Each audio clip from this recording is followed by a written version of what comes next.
Hello दोस्तों, स्वागत है आपका मेरे YouTube channel Sachin education hub पर। तो दोस्तों आज हम बात करेंगे कि डिडक्शन अंडर सेक्शन 80C से लेकर 80U के अंदर पूरी रिवीजन करने वाले हैं। लेक्चर मैंने आपको पहले दे दिया था इस टॉपिक के रिलेटेड और आपको बताया भी था कौन कौन सी डिडक्शन किस किस चीज़ से रिलेटेड करती है।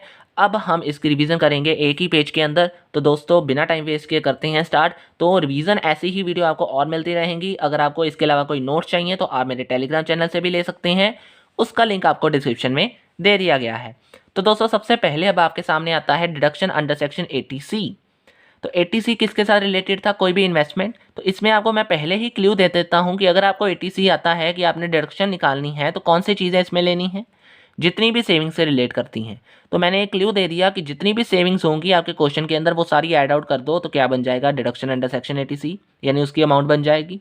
और ऐसे ही एग्जांपल के तौर पे आपको बताता हूँ, पीपीएफ कंट्रीब्यूशन हो गया, एनएससी यानी नेशनल सेविंग सर्टिफिकेट हो गए, या कंट्रीब्यूशन की है अगर आपने यूटीआई के अंदर, वो चीज़ हो गई। तो ऐसे ही बहुत सारी चीज़ें आपको और भी मिल जाएंगी, लेकिन आपने मेनली क्लू क्या रखना है, सेविंग्स। तो सेविंग के रिलेटेड आपको 80C आ गया। डिडक्शन क्या मिलेंगी, लोअर ऑफ देखते हुए कि कितनी अमाउंट आपने इन्वेस्ट की है और 1,50,000 में से जो भी कम हुआ वो आपको डिडक्शन मिल जाएगी। अब डबल सी आया नहीं है, ट्रिपल सी ने आकर ये कहा कि मैं भी कंट्रीब्यूशन करूंगा पीएफ के अंदर। अगर आप कंट्रीब्यूशन कर रहे हो पीएफ के अंदर और उसमें जो अमाउंट आएगी वो ली जाएगी इंटरेस्ट और बोनस को निकाल कर, यानी एक्सक्लूड कर कर।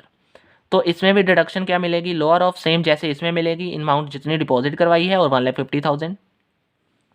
इसके अलावा सीसीडी भी आया है, लेकिन ये सीसीडी ये वाला है कि प्रोविडेंट फंड ही इंक्लूड करेगा, ये भी पीएफ ही इंक्लूड करेगा, लेकिन नोटिफाइड बाय द गवर्नमेंट। इसमें गवर्नमेंट की नोटिफाइड पीएफ आएंगे और दो पार्ट्स आते हैं। अगर आप पार्ट ए में आ रहे हो तो अप टू 10% ऑफ सैलरी आपको डिडक्शन मिलेगी, और पार्ट 2 में आ रहे हो तो अगर तो आप गवर्नमेंट एम्प्लॉय हो तो 14% ऑफ सैलरी, अगर अदर एम्प्लॉय हो तो 10% ऑफ सैलरी। लेकिन ये जो सेक्शन है ये कहता है कि अगर आप सेल्फ एम्प्लॉय हो ना तो ग्रॉस टोटल इनकम का 20% आपको दे दिया जाएगा। ये तीन चीज़ें हैं ना, ये आपके इस सेक्शन के अंदर आपको मेनली ध्यान में रखनी है। अब ये इन सब से बड़ा मेन हेड आ गया, दैट इज 80CE। तो हेड की बात पहले करने से आपको अब बताता हूँ कि ये जो सैलरी थी ना, इसका मतलब वही रहेगा जो एचआरए में थी। एचआरए मतलब हाउस रेंट अलाउंस में जब आप सैलरी लिखते थे, जैसे भी लिखते थे वही सैलरी आप इसमें ले लोगे। अब बात ये हो गई, हम हेड की बात कर रहे हैं तो ये तीनों का हेड हो जाएगा, 80C का, 80CCC का, 80CCD के फर्स्ट पार्ट को ऐड करने के बाद अगर आपकी अमाउंट 1.5 लाख से ज़्यादा नहीं जाती, यानी 1,50,000 से ज़्यादा नहीं जाती, तो आपको इसमें भी डिडक्शन मिल जाएगी। तो ये मेन हेड हो गया जिन्होंने जिन्होंने इन सब को इंक्लूड कर लिया है अपने अंदर। अब 80D की बात करते हैं। तो 80D में आपको सबसे पहले जो डिडक्शन मिलने वाली है ये किसके रिलेटेड होने वाली है, medical insurance. D for doctor, doctor से क्या याद रखना है आपने, मेडिकल इंश्योरेंस।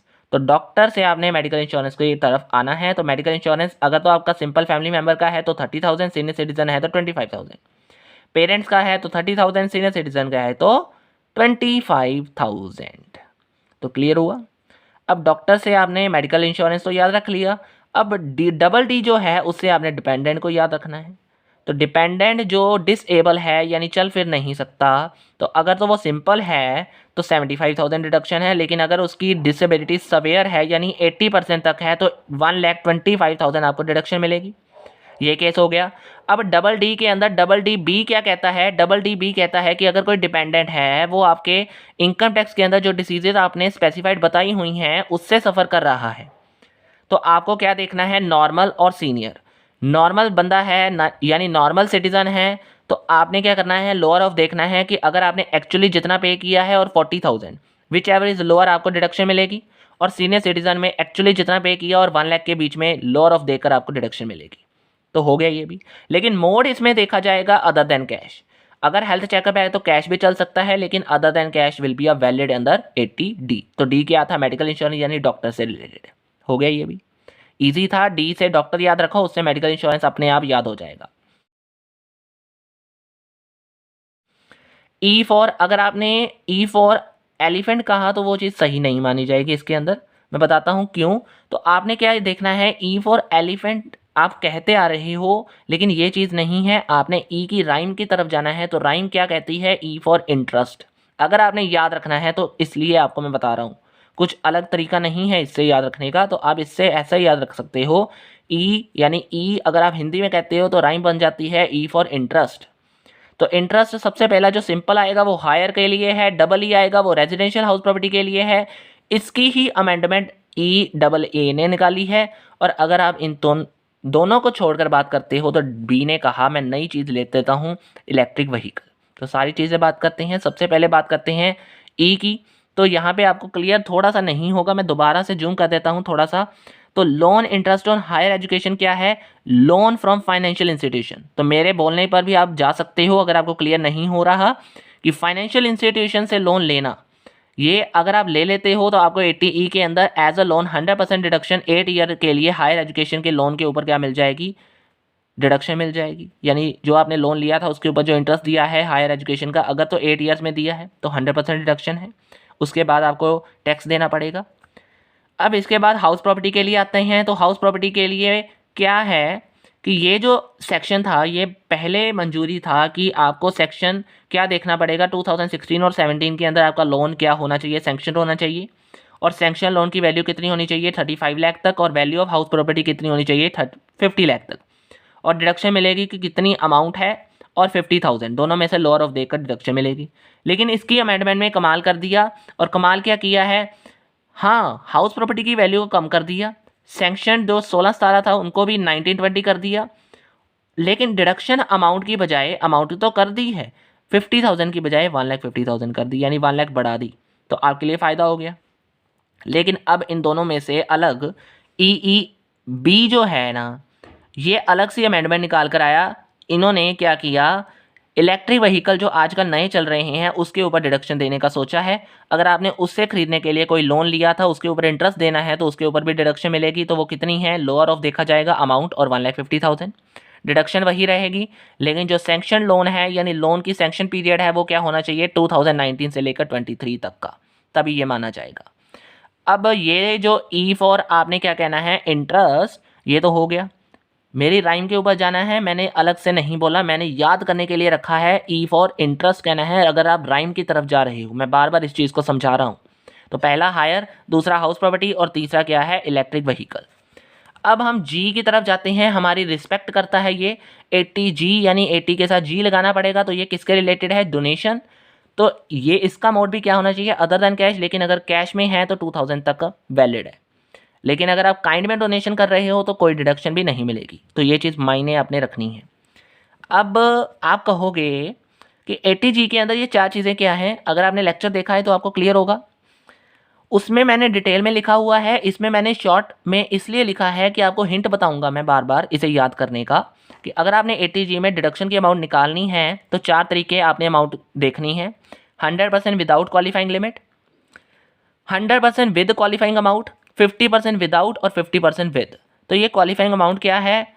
एडजस्टेड GTI होता है किसका? 10%, यानी 10% ऑफ एडजस्टेड GTI क्या होता है? That is qualifying amount. और इससे अगर आपने लिया है तो क्या केस होगा, नहीं लिया है तो क्या केस होगा। तो 100% अगर आप ले रहे हो डिडक्शन विदाउट क्वालिफाइंग लिमिट, तो इसमें क्या देखना है? कोई भी फंड होगा वो इसमें आ जाएगा, इन तीनों को छोड़ने के बाद। 100% विदाउट, अब 50% विदाउट की बात करते हो, 100% में तो कोई भी फंड हो गया। कोई भी गांधी फैमिली का फंड है तो वो आप 50% विदाउट में ले आओगे। और कोई भी प्रमोटिंग फैमिली प्लान है तो इसमें आ जाएगा। और अगर आप टेम्पल चर्च के लिए कोई इन्वेस्टमेंट या डोनेशन कर रहे हो तो वो आप इसमें ले आओगे। तो चारों के हिंट आपको दे दिए हैं, आपको ज़्यादा दिमाग लगाने की ज़रूरत नहीं है। अब हमारे पास जी का पार्ट आया, जी के 3 पार्ट आ गए, GGA और GGB, GGC। तो ये जो बहुत शैतान थे ना, इन्होंने क्या किया? पहले आपकी जो अमाउंट होती थी 24,000 आपको HR, ये HR के लिए है यानी हाउस रेंट के लिए है। अब जीजी ने 24,000 पहले दिया था, लेकिन अब इसकी अमाउंट चेंज कर दी है। मैं जूम कर देता हूँ, 5,000 पर मंथ कर दिया, 25% ऑफ एडजस्टेड GTI कर दिया और rent paid -10% of adjusted GTI कर दिया। तो ये जो किया है ना इसने, इनमें से लोअर ऑफ देकर आपने क्या कर देना है? जीजी के अंदर डोनेशन और डिडक्शन दे देनी है। तो ये जो पहली अमाउंट भी हो गई। अब ये जो वैलिड चल रही है ये भी आपको बता दी। अब मैं जूम करके आपको बताता हूँ GGA क्या था और GGB और GGC। ये जो A वाला है ये है साइंटिफिक रिसर्च के लिए, B और C दोनों पॉलिटिकल पार्टी के लिए हैं। फ़र्क क्या है? GGA जो साइंटिफिक रिसर्च में डोनेशन करेगा 100% वापस ले लेगा। GGB भी पॉलिटिकल पार्टी है, C भी पॉलिटिकल पार्टी है, लेकिन ये है इंडियन कंपनी और ये है फॉरेन कंपनी, बस फ़र्क इतना है। तो अगर आप पॉलिटिकल पार्टी के रिलेटेड इंडियन कंपनी में इन्वेस्ट कर रहे हो तो जीजीबी के अंदर 100% डिडक्शन है, जीटीसी कहता है फॉरेन कंपनी। तो ये जो जीजी है ना, इनके 3 बच्चे थे जो इन्होंने बहुत शैतानी से 100% डिडक्शन तो दी है, लेकिन एक साइंटिफिक में दे रहा है, एक इंडियन कंपनी में, एक फॉरेन कंपनी में। तो याद करने का तरीका समझ आ गया। जी का रिस्पेक्ट हो गई, जी के 2 पार्ट 3 पार्ट आ गए, उनको हमने याद कर लिया। अब हमारी इनकम बेस्ड डिडक्शन जो हैं दैट इज सबसे पहले टीटी है, टीटीबी। तो टीटी का ए और टीटी का बी क्या है? टीटी का ए सेविंग डिपॉजिट आपको 10,000 तक पर एनम, यानी पूरे साल का 10,000 तक क्या देता है? एग्जाम्पशन देता है। लेकिन सीनियर सिटीजन इससे ज़्यादा प्यारे हैं तो 50,000, यहाँ पे 50,000 आना है, सॉरी फॉर दैट। 50,000 तक आपको क्या दे देता है? दैट इज डिडक्शन दे देता है। तो 10,000 और 50,000 सीनियर सिटीजन के लिए हो गया। अब आरआरबी और क्यूक्यूबी के अंदर क्या आता है? आरआरबी थे हमारे पेटेंट्स जिसमें हमें रॉयल्टी मिलती है, और क्यूक्यूबी है हमारी रॉयल्टी ऑन बुक्स। तो पेटेंट्स के लिए आपकी अमाउंट क्या होगी? जितनी अमाउंट रिसीव हुई है और 3 लाख लोअर ऑफ देकर आपको डिडक्शन मिलेगी। और क्यूक्यूबी के अंदर जितनी अमाउंट है वो देखा जाएगा, 3 लाख भी देखा जाएगा, लेकिन इसमें एक और चीज़ देखी जाएगी, 15% ऑफ सोल्ड बुक्स अमाउंट, यानी जितनी बुक की अमाउंट होगी उसे अगर आपने उस अमाउंट पे ऊपर जितनी अमाउंट के ऊपर सोल्ड किया है उसका 15% भी देखा जाएगा। तो विच एवर इज लोअर आपको क्यूक्यूबी के अंदर डिडक्शन मिलेगी ऑन रॉयल्टी ऑफ बुक्स। अब ये रॉयल्टी किसके रिलेटेड होनी चाहिए? बुक्स की, सिर्फ और सिर्फ लिटरेचर और साइंस फिक्शन या आर्ट के रिलेटेड। ये टेक्स्ट बुक और न्यूज़पेपर के रॉयल्टी के ऊपर आपको नहीं मिलती डिडक्शन। हो गया ये भी। अब लास्ट जो है ना, ये बहुत सिक्के वाला काम था कि आपको याद दिलाना है हमें कि जो डीडी है ना, यहाँ पे डीडी, ये डीडी की सेम डिडक्शन यहाँ पे है भाई। क्लियर हो गया एक पेज के अंदर ये आपको कि 80U का मतलब क्या है और 80D का डिपेंडेंट डिसेबल, यानी कोई डिपेंडेंट डिसेबल है और इसमें पर्सन विद डिसेबिलिटी। इसमें डिपेंडेंट डिसेबल है तो इसमें पर्सन कोई डिसेबल होगा, तो डिडक्शन वही रहेगी जो इसमें है और जो इसमें है। तो डिडक्शन दोनों दो दो तो सेम हो गई, यू और डी सेम हो गए, भाई भाई हो गए। अब सी का मतलब क्या था? सेविंग। जी के पार्ट आ गए 3, उन्होंने भी हमने समझ लिया। डी से डॉक्टर यानी मेडिकल ट्रीटमेंट, ई से एलिफेंट नहीं इंटरेस्ट। तो मैंने जिस तरीके से समझाया आपको वो समझ आ गया होगा दोस्तों।